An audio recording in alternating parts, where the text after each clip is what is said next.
Bom dia a todos. Eu gostaria, em primeiro lugar, de agradecer a Elga pelo convite, aos organizadores desse seminário, que é um seminário muito bem-vindo no INFIX, que precisa se enriquecer, né, de encontros e de trocas, sobretudo trocas com áreas diferenciadas. Eu acho que essa foi uma boa ideia que vocês tiveram, de trazer pessoas de outras áreas para debater os cientistas sociais de modo mais geral.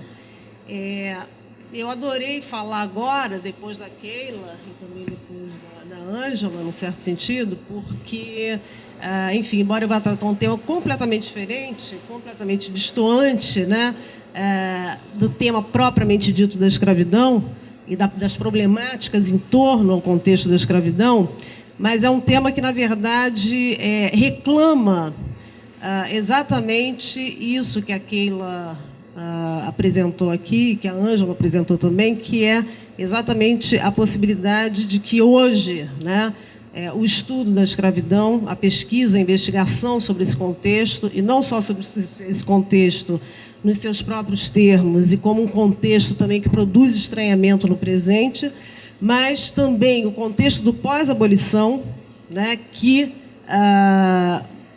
de maneira ainda mais tímida do que a escravidão, tem sido tratado de formas, que eu diria, enviesadas, de formas que ainda carrega, ainda digamos assim, herdeiro de uma espécie de legado da escravidão, ou seja, como se o pós-abolição sempre, de alguma maneira, fosse visto por uma lente que não é a lente da sua própria dinâmica, né, da sua própria riqueza, das suas próprias ambiguidades, enfim. Mas esse é um ponto que eu vou... talvez fique mais claro à medida que eu for falando. Na verdade, eu quero começar a minha fala com a leitura de uma passagem de um antropólogo muito conhecido, de um antropólogo, enfim, bastante relevante dentro do debate antropológico no Brasil. Ele é professor da UNB, e que ele, enfim, é hoje, né, um antropólogo que luta, né, que carrega a bandeira do ativismo negro. E, nesses termos, ele foi capaz de, num artigo acadêmico, né, ele não falou isso em público, nem numa situação, digamos, de militância, né, mas num artigo acadêmico, na revista Novos Horizontes, se eu não me engano, ele diz o seguinte: é interessante notar que o tema das ações afirmativas tem colocado inúmeros eminentes historiadores da escravidão brasileira do lado contrário à política de cotas, unindo nesse repúdio pesquisadores de temas e abordagens teóricos muito diversos. Nesse sentido, posso detectar, em um plano mais abstrato, uma afinidade entre o ensaio de Célia Azevedo sobre o que ela chama de movimento inicial do antirracismo brasileiro da década de 1830 e os trabalhos de Manolo Florentino e Roberto de Góes sobre a escravidão brasileira nos séculos XVIII e XIX, com sua ênfase na flexibilidade das categorias sociais e na capacidade dos escravos de adaptar-se ao regime escravista, chegando a construir unidades familiares estáveis e, inclusive, em adquirir escravos, como a Keila falou, uma vez conquistadas as suas alforrias.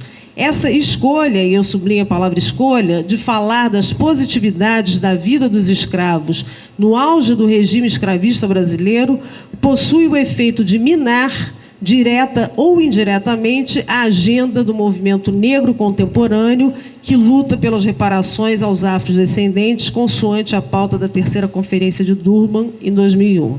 Esse artigo foi escrito em 2006.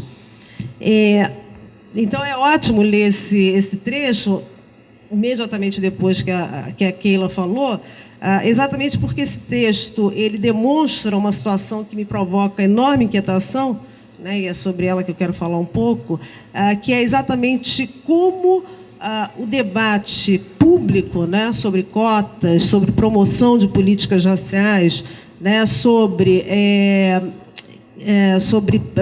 projetos, né, de se rebelar ou de se transpor, né, o problema da desigualdade racial no Brasil, como esse tema, essa arena, esse campo de debate, ele de alguma maneira incorpora narrativas que são narrativas relacionadas, num certo sentido, à produção historiográfica, relacionadas à investigação e à pesquisa histórica, né, ou mesmo à investigação sociológica, e como, ao se apropriar dessas, digamos assim, dessa produção, em alguma medida, essa produção, então, ela é normalizada, ela é, digamos assim, retraduzida ou ressignificada e até ritualizada como memória, né? Ou seja, então, transforma-se, né, temas que são temas que exigiria, obviamente, o investimento da comunidade de historiadores, né, como investimento livre, como investimento que permite a crítica, né, numa espécie de impedimento ou de cerceamento epistemológico, porque qualquer coisa que contrarie essa memória pode significar, né, pode significar alguma forma de estorvo, alguma forma de impedimento, né, da manutenção de uma agenda política, né, que pretende uma certa tradução do que foi a escravidão, que pretende uma certa moldura interpretativa, uma chave interpretativa do que foi a escravidão e do que foi o pós-abolição, né, para que se possa, então, recorrer ou, como se diz, demandar reparações e uma certa atenção, digamos assim, à causa e ao ativismo negro nesse momento. Quer dizer, há 10 anos, mais ou menos, eu venho tratando esse tema. Já tem mais ou menos uma década que eu lido com o tema das relações raciais, particularmente, né, a partir dos anos 90, período em que a influência do paradigma multiculturalista já pode ser observada no contexto dos debates, não só debates intelectuais, mas nos contextos dos debates políticos e mesmo dentro do Estado brasileiro, né? Quer dizer, como, então, essas questões elas estão sendo apropriadas e como, ao fazerem isso, a introdução de uma série de temas que são temas relacionados ao campo do debate intelectual, digamos assim, eles acabam tendo uma tradução, como eu falei já anteriormente, que é uma tradução que me parece muito mais voltada para o dever da memória do que propriamente para o esclarecimento, do que propriamente para a abertura, do que propriamente para a crítica, né, de temas que são temas, enfim, que nossos historiadores tão bem vêm tratando, vêm pesquisando e trazendo, obviamente, novas questões, questões inusitadas, questões não antecipadas e questões que contrariam, né, em grande medida, essa memória, né, que se consolida, essa memória que se ritualiza no processo político mesmo, que debate as formas de superar a desigualdade racial no Brasil. Uma questão que particularmente me incomoda, né, nesse processo é a forma como o racismo, né, o tema do racismo tem sido tratado, tem sido considerado no debate público, né? Ou seja, o racismo, então, ele se transforma, num certo sentido, em um fundamento, né, um fundamento último para toda e qualquer visão, para toda e qualquer forma, né, de se considerar a história, né, desde o seu contexto escravista, desde o contexto da escravidão até o contexto do pós-abolição, né, como, digamos assim, um denominador comum que produziria uma espécie de articulação, né, entre o mundo da escravidão e o mundo do pós-abolição, articulação essa que permitiria entender esse fenômeno a partir de uma causalidade única, né, onde essas diferenciações, onde, digamos, o campo da ambiguidade, o campo do inusitado não teria praticamente lugar. Quer dizer, é assim que se demarca, então, a partir do racismo, essa história. O problema é que o racismo também possui uma historicidade, né? Ele pode ser tratado, dependendo do contexto, da conjuntura e das razões que mobilizam o entendimento do racismo de maneiras muito diferenciadas, né? Mas ele acaba se transformando, digamos, num fenômeno digamos assim, com uma dimensão que é uma dimensão quase que unívoca, quase que única, né, que dá conta, digamos assim, dessas diferentes temporalidades, e não só isso, garante um sentido a elas. E eu costumo, inclusive, articular e produzir uma certa comparação entre essa absolutização do racismo, né, para a compreensão tanto do processo processo não, tanto do contexto da escravidão quanto do contexto do pós-abolição, da mesma maneira que, no caso dos judeus, de uma história dos judeus, né, o antissemitismo se torna ou se transforma num elemento-chave, né, ou num conceito-chave, a partir do qual se faz, né, ou se produz um significado para uma história, que é uma história, enfim, que existe desde a saída dos judeus do Egito até os dias de hoje, né, até o judaísmo da diáspora, e mesmo no pós-holocausto, né, como uma história de martirologia, né, quer dizer, uma história, quase uma metafísica da dor e do sofrimento, né, que demarca determinados grupos, né, a partir de considerações que são considerações que fundamentam essa interpretação. No caso dos judeus, o antissemitismo; no caso dos negros, o racismo. Está de tal maneira contaminado o debate público hoje, né, com essas categorias e com a consolidação, digamos, unívoca ou absolutizada, né, dessas categorias para o entendimento de processos que são muito mais complexos, que eu tenho pensado, e isso é uma coisa assim que talvez eu nem leve adiante, porque é um tema sobre o qual eu venho tratando de maneira mais discreta atualmente, porque eu já estou, enfim, envolvida com outras questões, mas uma hipótese de trabalho possível para escapar um pouco desse aprisionamento, né, que determinadas formas de se perceber o racismo, de se tomar o racismo, né, como um denominador comum, ou como um guia, ou como um norte, digamos assim, né, para se pensar a problemática da desigualdade racial, a problemática da exclusão do negro, né, a problemática da relação do escravo e depois do liberto, né, com as condições da exclusão propriamente dita, com as condições da opressão, como se fossem dois contextos idênticos, ou até mais do que isso, como se o pós-abolição ainda piorasse uma situação anterior, num certo sentido, dada a manutenção do legado da escravidão para se compreender o pós-abolição.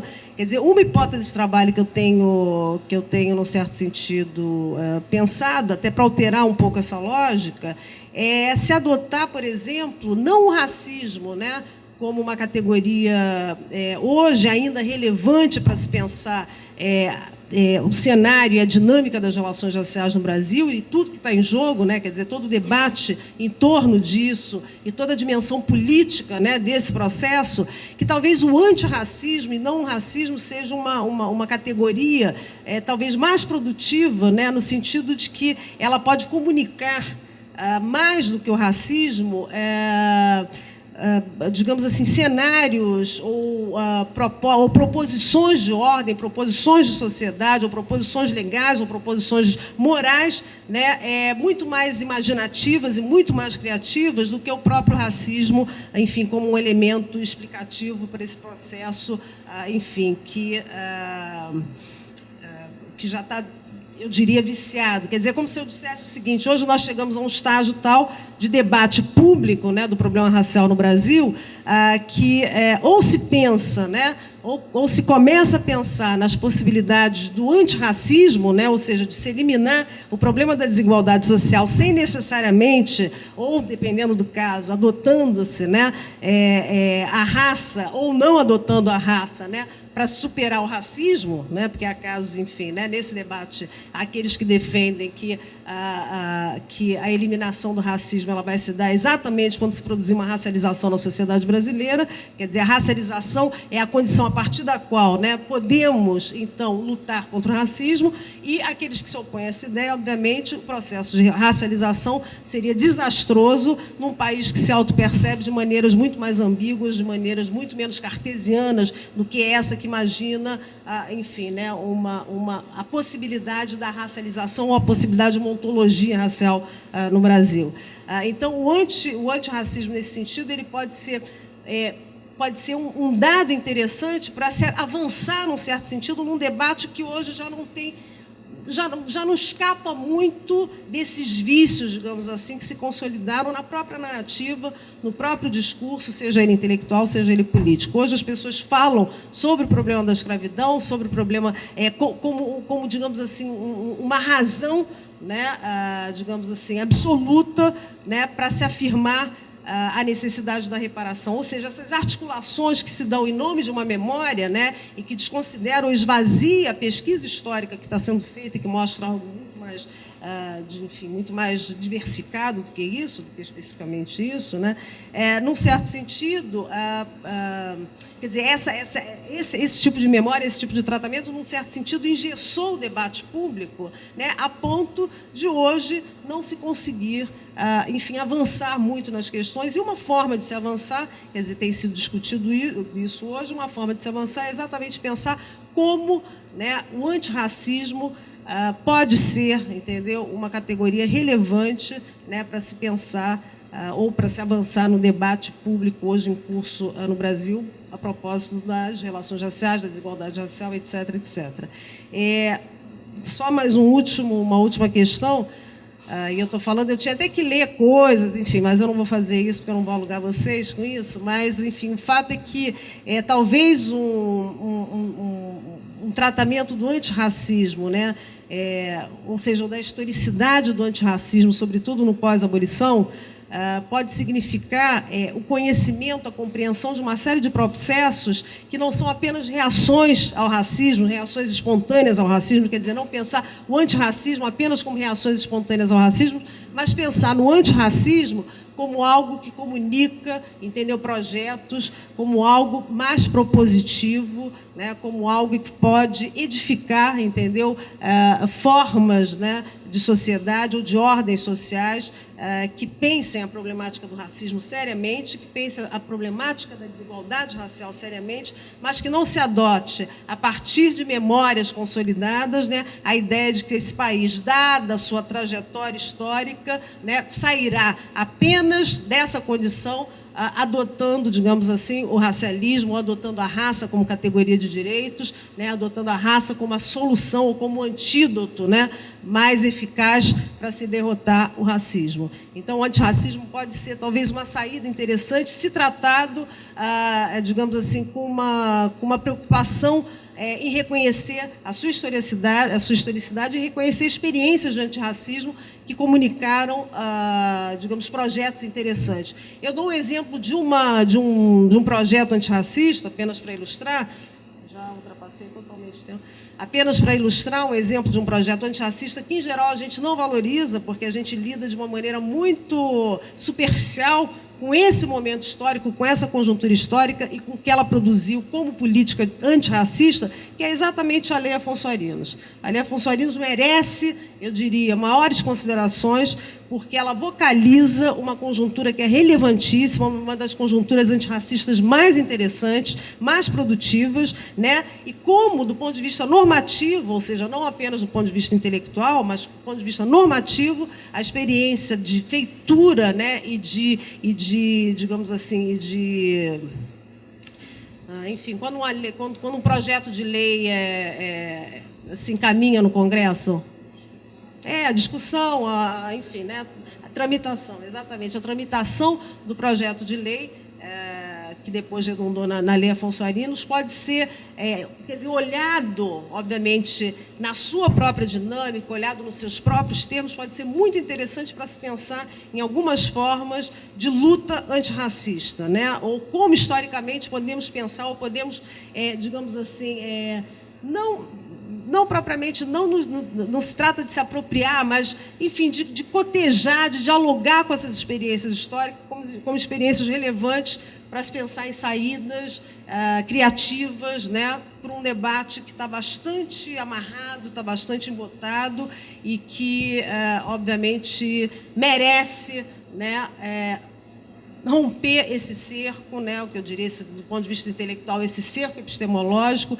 e do ponto de vista político, esse cerco, enfim, né, de constrangimentos com base, enfim, em pragmatismos, que são pragmatismos que muitas vezes reforçam pontos que são pontos que eu particularmente julgo complicados para a sociedade brasileira e para a derrota do racismo e da desigualdade racial. Bom, enfim, eu vou deixar para o debate outras coisas para falar sobre o Estatuto da Igualdade Racial, enfim, como outro exemplo de conjuntura antirracista, mas vamos deixar para o debate, então.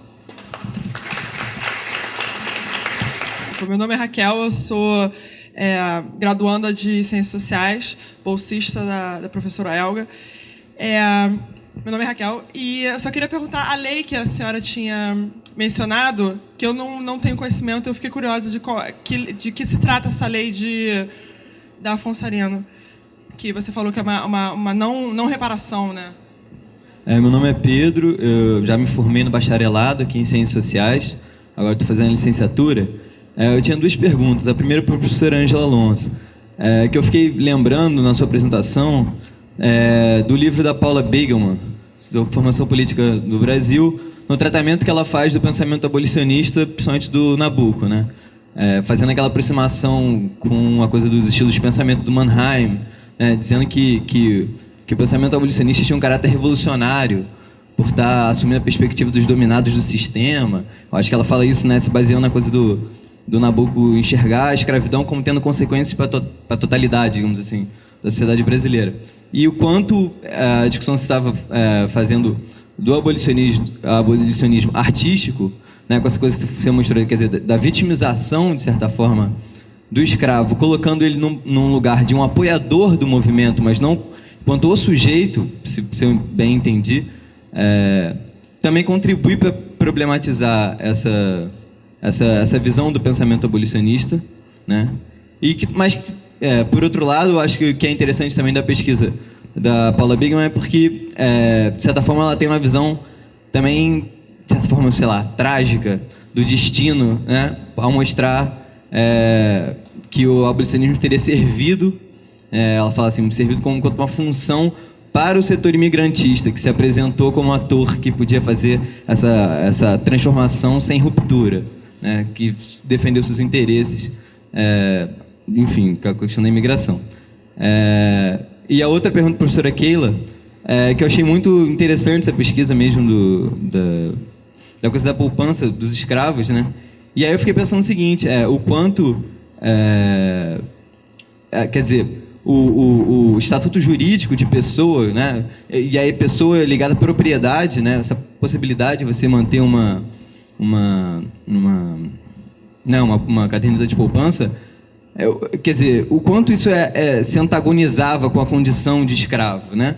Se eles podiam manter, né, muitas vezes essas cadernetas de poupança, quer dizer, me parece um pouco que talvez o reconhecimento simbólico da pessoa talvez passando por outras coisas além da propriedade, né? Além do estatuto jurídico. O que fazia com que o escravo pudesse, de fato, romper com uma certa condição, né? E ser reconhecido de outra forma. Aí citou a coisa de que a primeira coisa que certamente faria seria comprar um escravo para ele. Talvez aí tivesse, né, simbolicamente se colocando mais essa questão da pessoa, e não tanto no estatuto jurídico da propriedade, quer dizer, pessoa no Brasil do século XIX, a pessoa está mais ligada à propriedade, né, ou está ligada a outros, né, outros elementos da vida social. Então,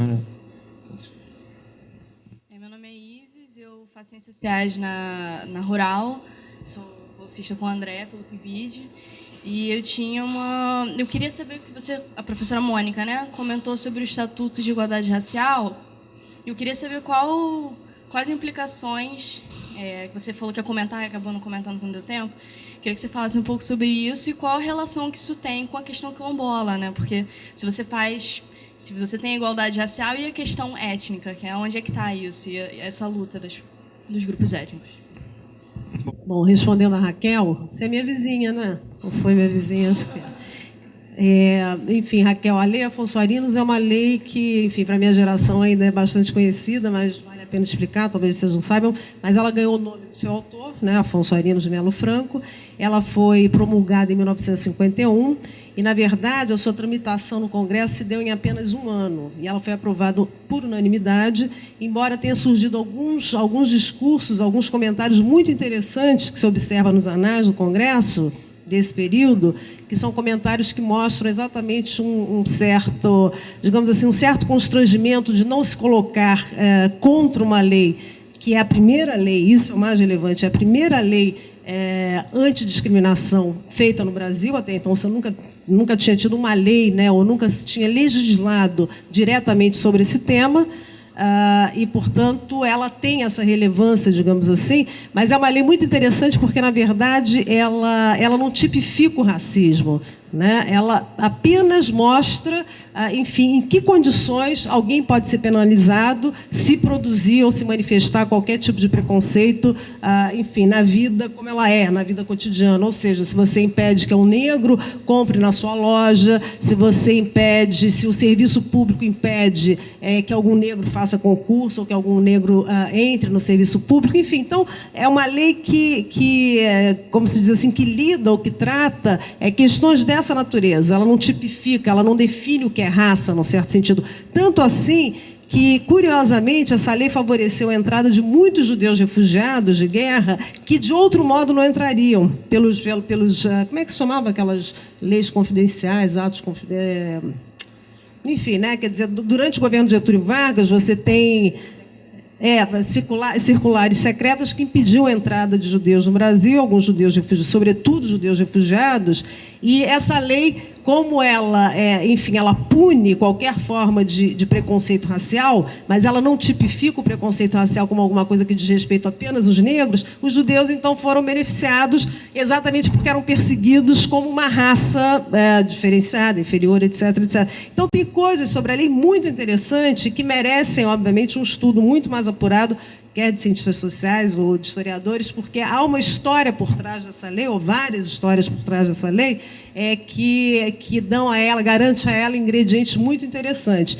Mas, enfim, em qualquer lugar, se você entrar no Google, se você entrar em qualquer enciclopédia, qualquer coisa, você vai ter uma descrição, digamos assim, mais formal dessa lei. Tá? Mas ela é relevantíssima, embora todo mundo diga que essa lei nunca pegou, porque nunca ninguém foi condenado, nunca ninguém foi efetivamente processado por racismo, embora hoje sim, né? Mas ela, digamos, é a mãe daquilo que hoje se encontra na Constituição brasileira, né? O que se fala sobre raça na Constituição brasileira, de alguma maneira, ou se fala contra, né, a discriminação, de alguma maneira tem a Lei Afonso Arinos como a sua origem, né? Depois teve a CAO, a Lei CAO, enfim. Então, tem uma trajetória de leis posteriores, mas ela é original. Enfim, ficou claro? Só para... qual foi a outra questão?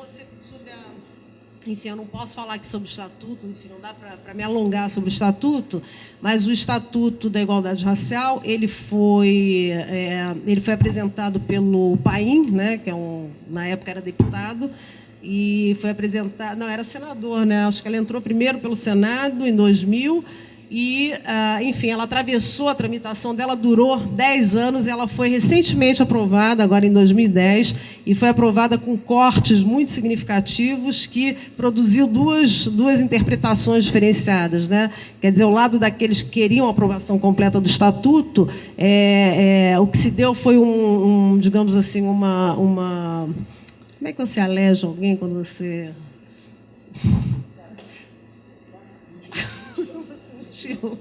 Desceu as imagens. Não, então, ela foi altamente mutilada, né, retirando dela toda a sua dimensão racialista, digamos assim. E outros dizem que não, que ela permanece uma lei racialista porque ela já traz no nome a própria ideia de raça, Estatuto da Igualdade Racial. Mas cotas raciais não foram aprovadas, quer dizer, o Estatuto, então, ele ficou capenga, digamos assim, das suas motivações originais.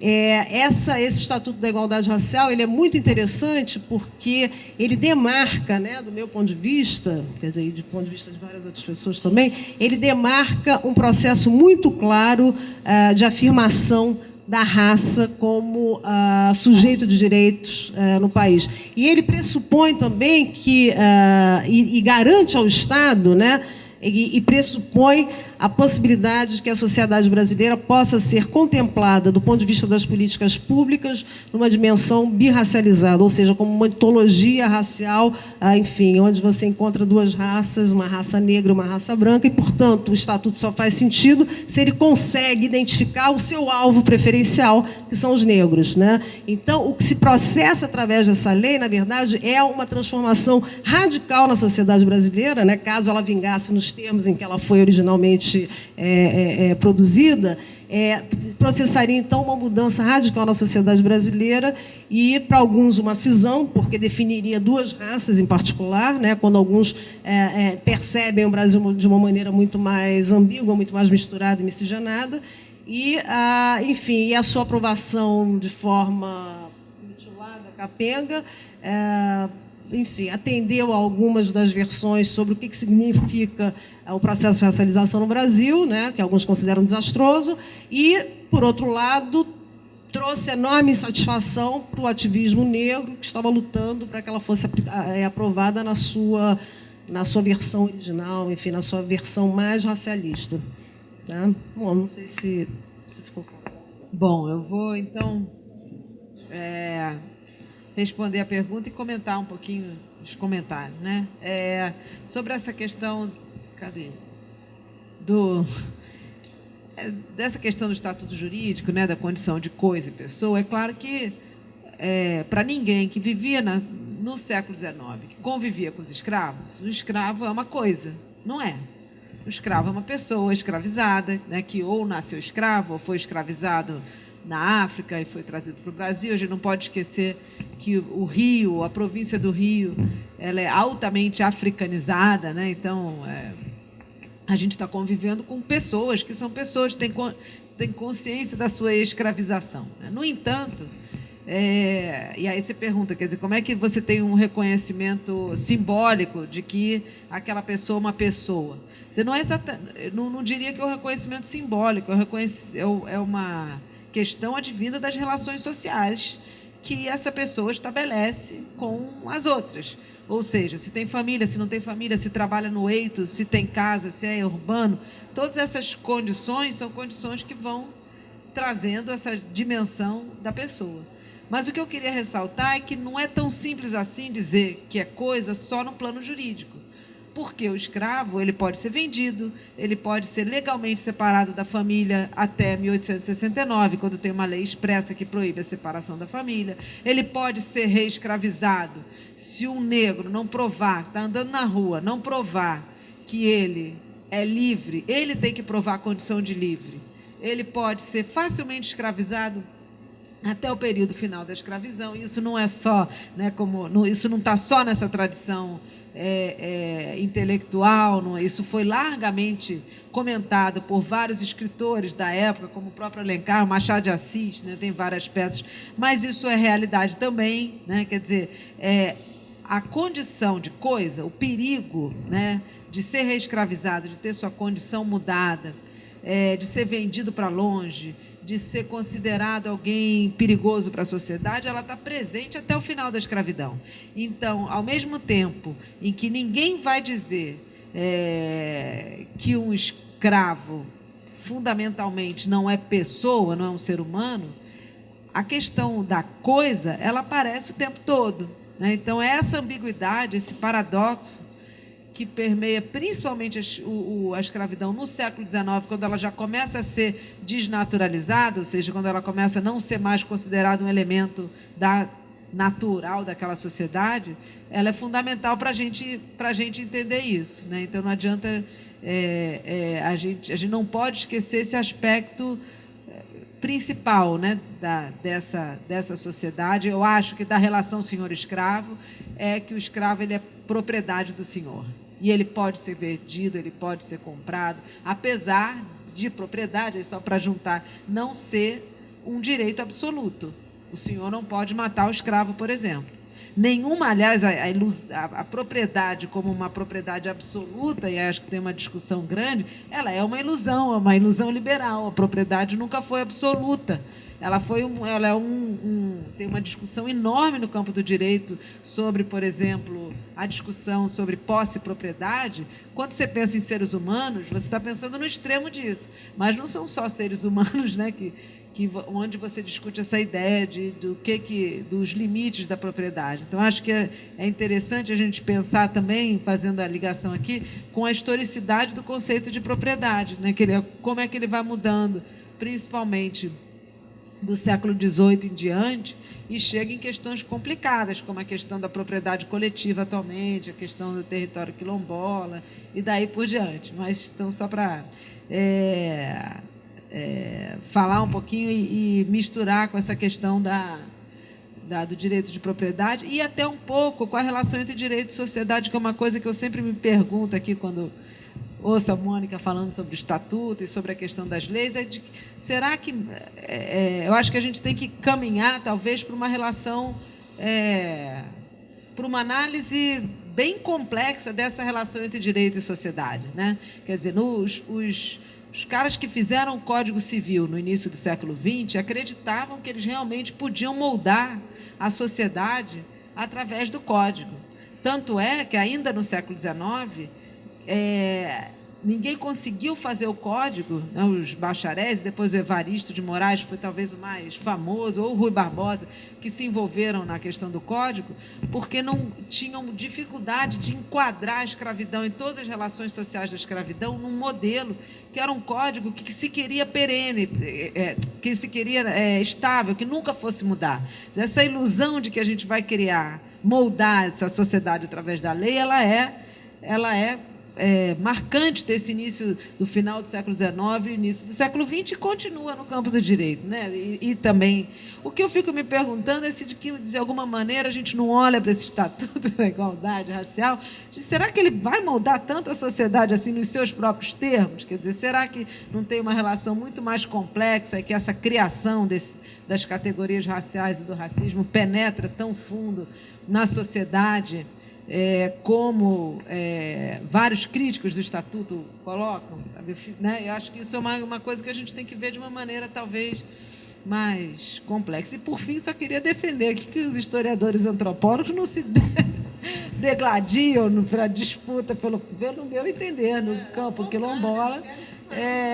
E eu acho que hoje vários historiadores, né, têm contribuído muito com os laudos, principalmente numa conexão, que é uma coisa que eu fiquei pensando a partir da sua fala, que eu acho que é fundamental, que se de um lado, acho que é importante que você falou sobre a dissociação de um necessário passado quilombola, mas, por outro, o que pesquisas recentes têm apontando, principalmente nesse período final do tráfico e da escravidão, como essa memória do tráfico e da escravidão ela é tão presente em várias famílias, por exemplo, nesses portos de chegada, em Marambaia mesmo, Mangaratiba, Bracuí, na região do norte, da região dos lagos, e que, de fato, isso se transforma num elemento constitutivo de identidade que passa por 100 anos, né, ou mais. Quer dizer, de certa maneira, ela não é necessária a relação histórica, mas quando ela existe, e muitas vezes, inclusive, tem uma relação forte entre a memória e a documentação da época, como isso pode ser exponenciado no sentido de fortalecer o próprio argumento da identidade quilombola e tal. Bom, Júlio. Vou começar o comentário a partir do comentário do Ronaldo sobre essa relação entre direito e realidade social, né? E é muito curioso, e o Ronaldo apontou isso agora, como, diferente de outros direitos de minoria que emergem na Constituição, que emergem a partir da mobilização dos grupos, né? A despeito desse registro lá das comunidades negras rurais do Maranhão do Pará, efetivamente o artigo 68 do ADCT, né, que garante o direito territorial de remanescentes de comunidades de quilombo, como o artigo enuncia, digamos assim, enuncia um direito que nasce sem sujeito. Isso, efetivamente, não há grupos que se mobilizam em torno disso e não há clareza dos constituintes em relação a que grupos são esses, a quem isso está endereçado.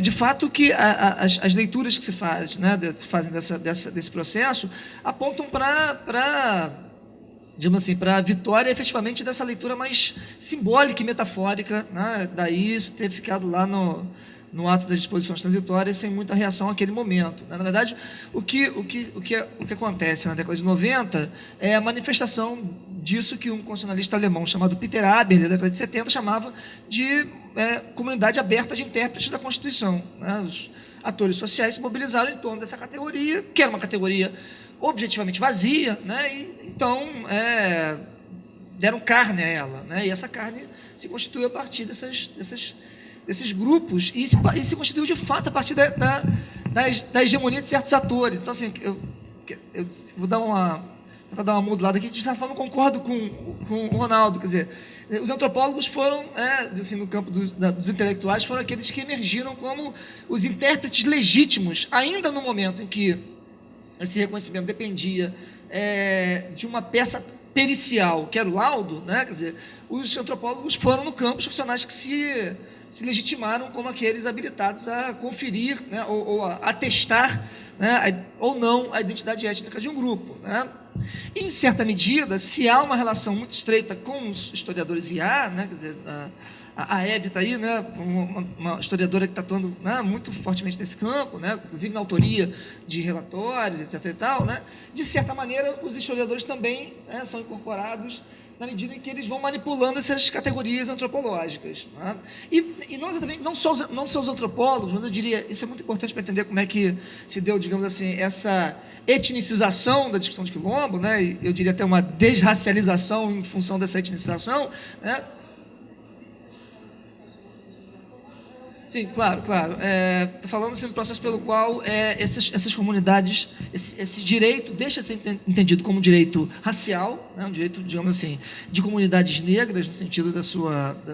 enfim, no sentido que a gente entende raça, né, quer dizer, e são entendidos em homologia à questão indígena, acho que isso é um ponto importante, né, como comunidades que constroem suas próprias formas de pertença, de organização social e de territorialidade, e constroem isso nessa dinâmica de oposição entre o que é o grupo e o que é o entorno do grupo, entendido como entorno do grupo, tanto os outros grupos com os quais esse grupo convive, quanto a sociedade nacional como um todo, né? Que coloca essa questão como bastante distinta da discussão de ações afirmativas, né, de caráter racial, né? Isso se dá fundamentalmente porque os antropólogos que emergem nesse campo não são os antropólogos que estão discutindo raça, né, ou estão discutindo comunidades negras rurais, né, ou estão discutindo racismo, né, são os antropólogos indigenistas, são os etnólogos e aqueles antropólogos que trabalham com questão indígena de forma mais da política indígena, que vão emergir nesse campo, e isso é que vai determinar essa homologia que na década de 90 se constrói entre a questão quilombola e a questão indígena. E aí o problema da propriedade aparece, né, porque o dispositivo constitucional garante a propriedade, né, o direito de propriedade, muito claramente, né, mas a territorialidade indígena é garantida pela Constituição como direito de uso, né, e não como direito de propriedade. Então, aí aparece esse problema que é fundamental, né, que é, se a década de 80 é o período de emergência dos direitos coletivos, né, no plano político e no plano constitucional, né, o limite dessa coletivização dos direitos é justamente a propriedade, né, e aí o arranjo que se consolida em 2003 e não se consolida no legislativo, isso é um problema, né, se consolida via decreto presidencial, né, é esse arranjo de conferir a propriedade a uma associação, o que exige que a comunidade, o grupo étnico, né, enfim, enunciado como comunidade, né, tem que se organizar na forma, né, desse outro tipo de ente, né, formal, né, moderno, que é a associação. Isso. Né? Bom, a despeito disso, né, do plano das políticas, a questão quilombola foi sempre alocada, né, nas políticas raciais, né, quer dizer, desde o processo de expansão desses direitos, né, que aponta para um adensamento dessa compreensão desses direitos como direitos étnicos, se dá, no caso do Programa Brasil Quilombola, dentro da CEPIR, né, que é a Secretaria de Promoção de Políticas da Igualdade Racial, né. E aí, quer dizer, o Ronaldo falou dessa tensão entre as políticas de cotas, por exemplo, com políticas de ação afirmativa, e as políticas de reconhecimento étnico, né? Eu lembrei aqui daquela categorização da Nancy Fraser, né? Quer dizer, de um lado, né, políticas de redistribuição, por outro lado, políticas de reconhecimento, e um diagnóstico da Nancy Fraser de que, na década de 80, se migra das políticas de redistribuição para as políticas de reconhecimento em função do fracasso do projeto redistributivo, né? No caso das políticas de cota, para a universidade, para bons empregos, ou para a escola, que seja, a gente não está falando de fato de uma política de reconhecimento, não se trata de reconhecimento que eu acho que está presente no debate racial, da positivação, né, do reconhecimento de certas diferenças, né? Mas se trata de uma política de redistribuição, né, de certos bens materiais simbólicos a partir das bases raciais, da compreensão de que você tem, né, Exatamente, na medida que você tem o diagnóstico de que você tem padrões de distribuição de riquezas que são racialmente definidos, né? E aí, nesse caso, de fato, a política quilombola se destaca, né? se distingue dessas outras políticas raciais, na medida em que ela está falando de fato, embora seja possível no limite pensar que se está falando também da alteração de padrões de distribuição de um certo elemento de riqueza material, que é a terra, né? Está falando de propriedade. Na verdade, isso não está, né? isso não é entendido por esses atores efetivamente como uma política de redistribuição sobre bases raciais ou étnicas, né? Mas é pensado de fato como um reconhecimento de formas de territorialidade que as políticas de regularização fundiária não dão conta. Apesar disso, havia expectativa de fato de que esses direitos fossem regulados no plano legislativo via Estatuto da Igualdade Racial, né? Quer dizer, na contabilização das mutilações, né? Quer dizer, vai na conta das mutilações aí o processo pelo qual a questão quilombola é retirada das discussões do Estatuto. Bom, eu não sei se falei de tudo, mas enfim, depois a gente eventualmente volta. Sobre a relação entre literatura e sociedade, né? A minha intenção aqui foi trabalhar um pouco tomando a literatura menos como obra de arte, né, menos preocupada com o aspecto estético que ela tem, e daí porque também eu preferi trabalhar com peças e romances de baixo valor estético, né, porque eu acho que justamente esses materiais menos acabados, né, fazendo uma comparação assim bem rastaquera, eu acho que eles são mais ou menos como são as novelas da Rede Globo hoje em dia, né? Eles tinham esse caráter naquele tempo, eles visavam um público grande, saíam com um folhetim no jornal, ou mesmo no teatro, visavam uma audiência grande. Então, o principal objetivo dessa literatura não é produzir uma ficção como obra de arte, é um objetivo mesmo de propaganda. Então, eu estou tomando isso aqui como um documento, né, de época e como parte da campanha abolicionista. Eu não pude aqui mostrar para vocês, né, o resto da pesquisa, mas os mesmos caras que estão escrevendo essas peças são os caras que estão fazendo comícios, lançando manifestos, né? Então, a literatura funciona aqui como uma espécie de forma de propaganda, por isso que eu chamei de arte engajada. E, do outro lado, essa relação de literatura com memória, que o Ronaldo referiu também, eu acho que a literatura funciona aqui também, para mim, como uma maneira pela qual as formas fixadas de pensar daquela época, as formas médias de pensar daquela época, podem ser aferidas para um leitor que está mais de um século para diante, né? Porque não dá para ir conversar com as pessoas. E os jornais, os artigos de jornal, os livros de panfletagem, eles exprimem uma autoria. A literatura, embora funcione como obra de propaganda, ela acaba tendo que se comunicar, né, com uma espécie de maneira média de ver o mundo que é compartilhada por aquela sociedade, que é a maneira pela qual ela chega ao seu público, né? Então, eu acho que ela funciona, ao mesmo tempo, como registro dessa sensibilidade, dessa maneira média, e como documento do ativismo. Por isso que eu escolhi trabalhar assim. Sobre a Paula Begemann, eu estava até brincando aqui antes da gente começar, que provavelmente estavam esperando que eu falasse do Nabucco, mas eu não aguento mais falar do Nabucco esse ano, porque ele está sendo, né, absolutamente celebrado. E eu acho que a Paula Begemann é uma das responsáveis pela construção do Nabucco como essa figura que ele se tornou, né? Acho que tem um grande responsável, que é o Gilberto Freire, né, que inventou o Instituto, publicou a obra e tal. Mas a Paula Begemann valoriza o Nabucco como esse grande analista e como esse pensador excepcional, né? Eu, obviamente, escrevi um livro sobre o Nabucco, é óbvio que eu acho o Nabucco super bacana também. Mas eu acho que há um certo exagero nessa apresentação do Nabucco como um autor revolucionário, né, que tivesse uma visão absolutamente específica da sociedade brasileira. Quando a gente começa a olhar os textos produzidos pela geração de 1870, as coisas que o Nabucco está falando estão sendo ditas por outros autores também. Eu não li para vocês aqui, porque eu fiquei com medo do Ronaldo, né, puxar minha orelha, mas tem um trechinho aqui dessa peça, O Escravocrata, que é muito parecido com as coisas que estão lá no abolicionismo. A ideia da escravidão como uma instituição total, que organiza a vida social como um todo.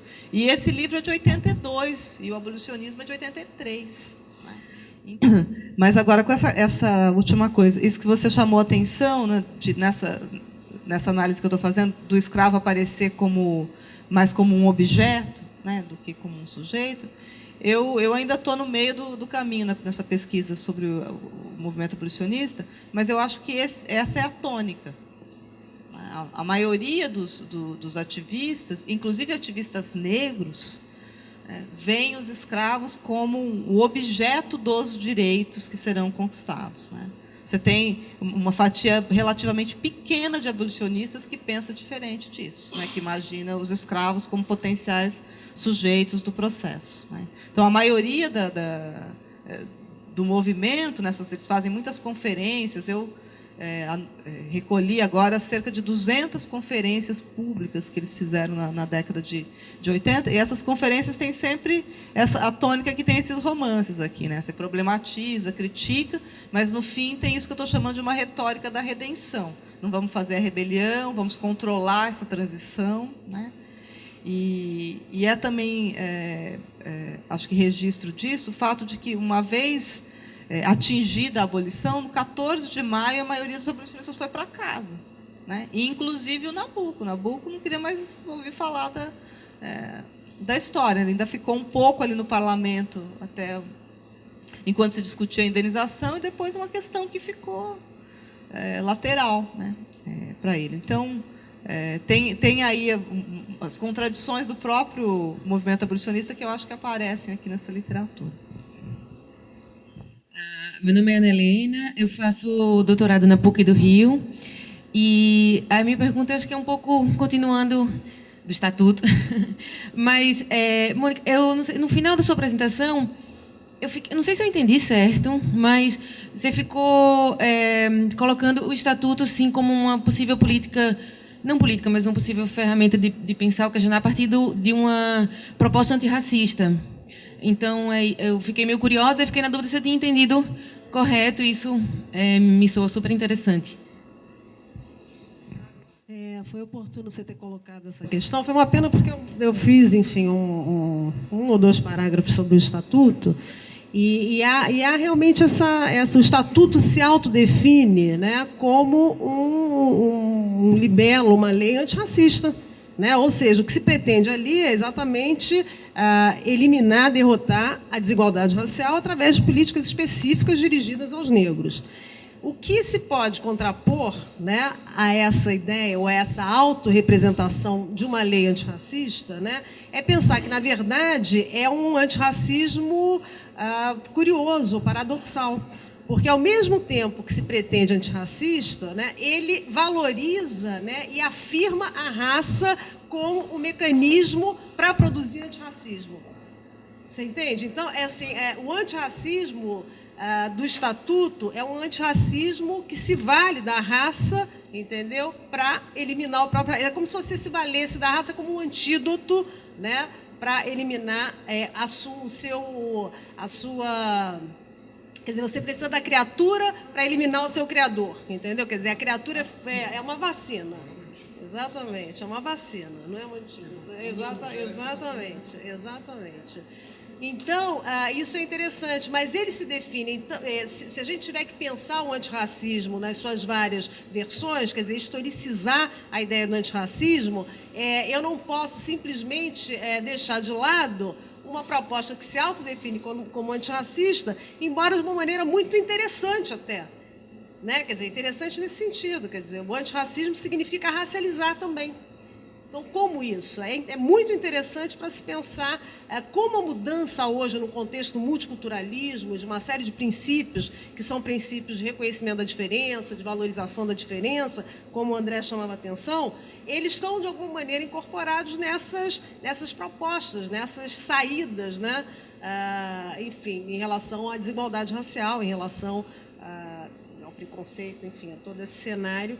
E é interessante perceber como essa lei se autodefine como antirracista. E mais do que isso, aqueles que são adeptos da lei ou favoráveis à lei, em geral, costumam associar o outro grupo, que é contra a lei, como um grupo que não é propositivo, ou seja, apenas produz um antirracismo reativo, espontâneo, reativo, mas não há nenhuma proposta, não há nenhuma proposta positiva. Eles não positivizam esse processo, propondo alguma mudança, alguma nova ordem, alguma sociedade diferenciada, enfim, alguma maneira de se eliminar a desigualdade e o racismo, né?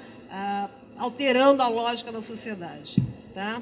Por isso que eles são considerados tímidos nas suas possibilidades propositivas. Tá? E por isso que o antirracismo hoje é uma questão que qualquer uma desses lados tem que considerar, porque é sobre isso que uma determinada versão que é antirracialista está sendo acusada de ser tímida, de ser pouco propositiva. Tá? Bom, eu quero só agradecer, enfim, como eu falei com a Elga, eu acho relevantíssimo que se promova esses eventos, esses encontros, e essa articulação interdisciplinar, que eu acho que é sempre muito produtiva, os alunos só têm a ganhar com isso, e, enfim, vamos fazer mais coisas e juntos, e pode contar com o Departamento de História, com a pós-graduação de História, etc, etc.